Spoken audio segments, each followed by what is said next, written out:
Hello, family and friends, and welcome back to my channel. I'm Shauna, and thanks for being here today. Today is Terrific Tuesday. I hope you're having a great Tuesday so far. Today is May 27th. Wow. Oh my goodness. Where did May go? Wow. Okay. Well, let's enjoy what we have. As I look at the calendar, this is the last Tuesday of the month. Okay, well, I guess that makes sense. Memorial Day usually signifies the end of May, but welcome summer, it's coming. All right, let's say a quick prayer and talk about what we learned yesterday. Lord, thank you for every single soul who can hear my voice. I pray for them and everyone they know and love, including their enemies. I pray for wisdom, knowledge, and understanding to gain some insight from your text that we can use in our lives today. In Jesus' name, amen. All right, friends. So really quickly, our reading yesterday, we started the book of Proverbs, as you know, was written by King Solomon. So I think it was a reading or two ago, it said the words of King David has ended. And so now we're seeing King Solomon, and these are Solomon's Proverbs 1 through 4. So the Proverbs chapter 1, the beginning of knowledge. My takeaway from that was wisdom and instruction. There's a virtue to gaining wisdom, and praying to God for wisdom is very wise. Oh, look at that pun. King Solomon warned not to get involved with wicked people. And so it was a warning against the wicked, because the wicked are doomed, even if it looks like they're succeeding at first. Moving on to Proverbs chapter 2, the value of wisdom. Following God's commandments and keeping and seeking wisdom is the key to wisdom. In fact, he said, seek wisdom with great energy and zeal. Wisdom will protect you from the temptations of evil men and women. So there's a lot of reasons to trust God and follow the commandments and seek wisdom and understanding. Proverbs 3, trust in the Lord with all your heart, and you'll have favor and good success. I wrote that down because that's one prayer that I pray. Lord, I want favor and good success, right? I don't want bad success, because some people are successful in sin, right? They're successful at doing wicked things. There's many people who are prosperous, wealthy, yet wicked. So I don't want that kind of success. I want good success. Insight, pray for insight, wisdom, and understanding. Again, God is the true source of wisdom. In fact, it's greater than gold and jewels. So I wrote that down as well. Then Proverbs 4th chapter, a father's wise instruction. So a father's advice to his son, the way of wisdom versus folly. Wisdom guides you towards righteousness. So we're going to hear a lot about wisdom for these next few chapters, because they're written by the wisest king known to man and ancient times, King Solomon. And there hasn't been one as wise since. So there you have it. So we have no excuse not to be wise or gaining wisdom or attempting to, right? Because the wisest king has written these proverbs for us. All right, my friends. So that brings us to our reading today. Today we just have 3 Proverbs, 5, 6, and 7. So right there, we're still following our chronological read. And may I add, we're nearly 6 months in, halfway there. So thanks for coming along this chronological Bible reading journey with me. I hope it's been valuable, and I hope you've been enjoying the videos. In fact, I prepared another one for you. But before we get to that, I have a few church announcements. Hey, Beauty Baptist, my home church. Yes. So my dear friend Natasha in Seattle area, her birthday was yesterday, but I didn't see it until after I did my show yesterday. So happy belated birthday, Natasha, Queen Reese. And then my dear friends in Youngstown, the McCullough family, or should I say tribe. Love you guys. Carol's daughter, Kelly, had her 25th birthday. Happy birthday, Kelly. Wow, the big 25. My dear friend, also in Seattle area, Jace. Happy birthday, Jace. You know who you are. Can't wait for you and Emma's wedding. All right, be blessed and have a wonderful birthday. And my sweet, sweet niece, Journey, graduated from kindergarten over the weekend. So I got to shout her out. We've been congratulating all the grads, but she was so sweet. She sent me a first grade. I saw the video, Journey. I love it. And you can sing. My niece can sing. Be on the lookout for Journey.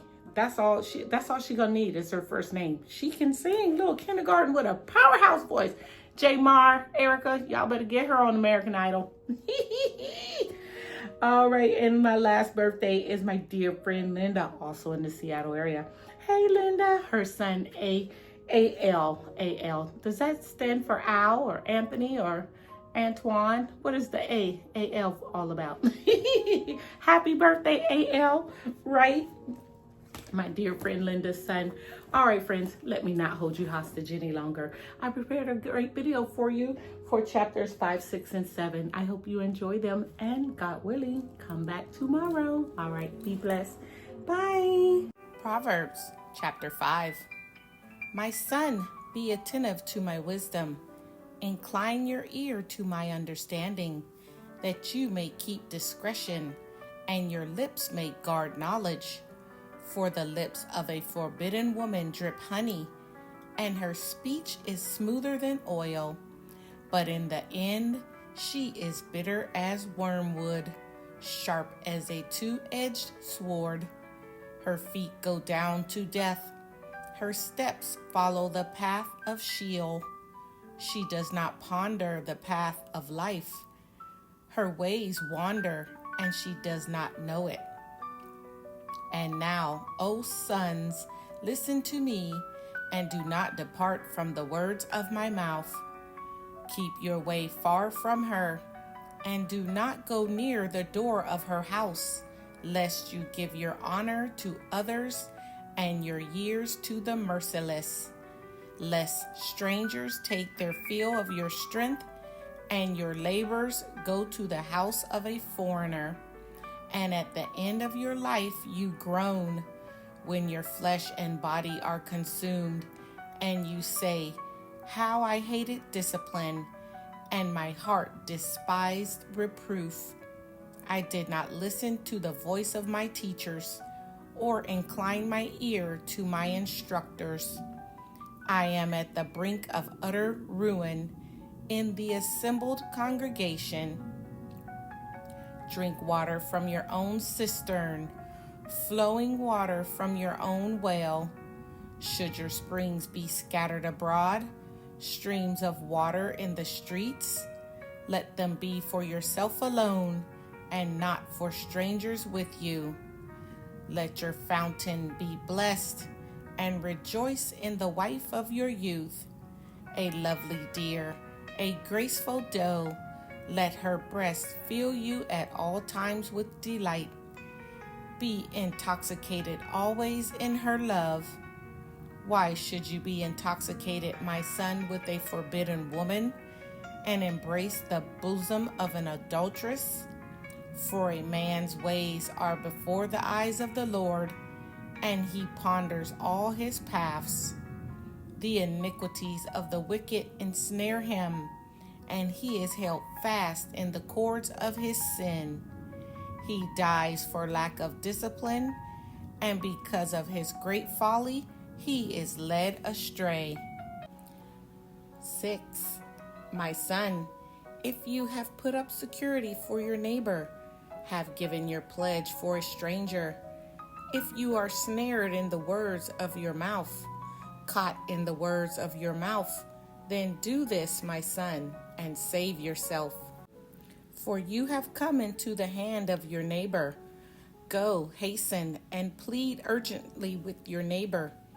Give your eyes no sleep, and your eyelids no slumber.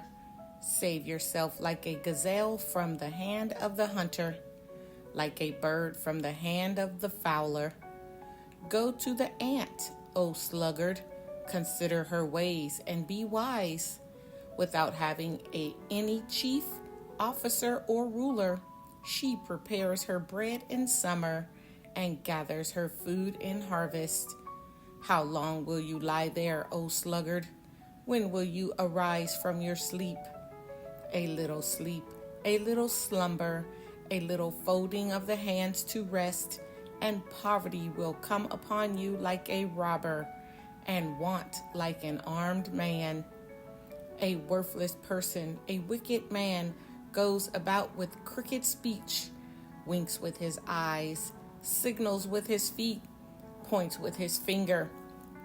With perverted heart devises evil, continually sowing discord. Therefore calamity will come upon him suddenly. In a moment he will be broken beyond healing. There are 6 things that the Lord hates, 7 that are an abomination to him: haughty eyes, a lying tongue, and hands that shed innocent blood, a heart that devises wicked plans, feet that make haste to run to evil, a false witness who breathes out lies, and one who sows discord among brothers. My son, keep your father's commandment, and forsake not your mother's teaching. Bind them on your heart always, tie them around your neck. When you walk, they will lead you. When you lie down, they will watch over you. And when you awake, they will talk with you. For the commandment is a lamp, and the teaching a light, and the reproofs of discipline are the way of life, to preserve you from the evil woman, from the smooth tongue of the adulteress. Do not desire her beauty in your heart, and do not let her capture you with her eyelashes.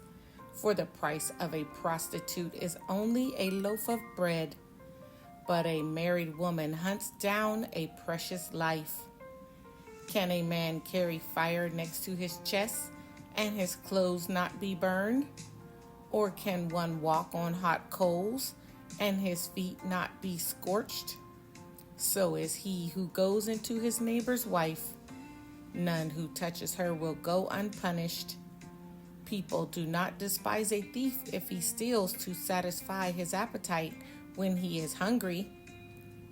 But if he is caught, he will pay 7-fold. He will give all the goods of his house. He who commits adultery lacks sense. He who does it destroys himself. He will get wounds and dishonor, and his disgrace will not be wiped away. For jealousy makes a man furious, and he will not spare when he takes revenge. He will accept no compensation. He will refuse, though you multiply gifts. 7. My son, keep my words and treasure up my commandments with you. Keep my commandments and live. Keep my teaching as the apple of your eye. Bind them on your fingers. Write them on the tablet of your heart.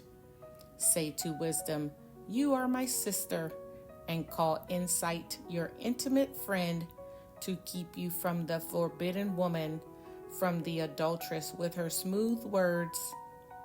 For at the window of my house I have looked out through my lattice, and I have seen among the simple. I have perceived among the youth a young man lacking sense, passing along the street near her corner, taking the road to her house, in the twilight, in the evening, at the time of night and darkness. And behold, the woman meets him, dressed as a prostitute, wily of heart. She is loud and wayward. Her feet do not stay at home. Now in the street, now in the market, and at every corner she lies in wait. She seizes him and kisses him, and with bold face she says to him, I had to offer sacrifices, and today I have paid my vows. So now I have come out to meet you, to seek you eagerly, and I have found you. I have spread my couch with coverings, colored linens from Egyptian linen. I have perfumed my bed with myrrh, aloes, and cinnamon.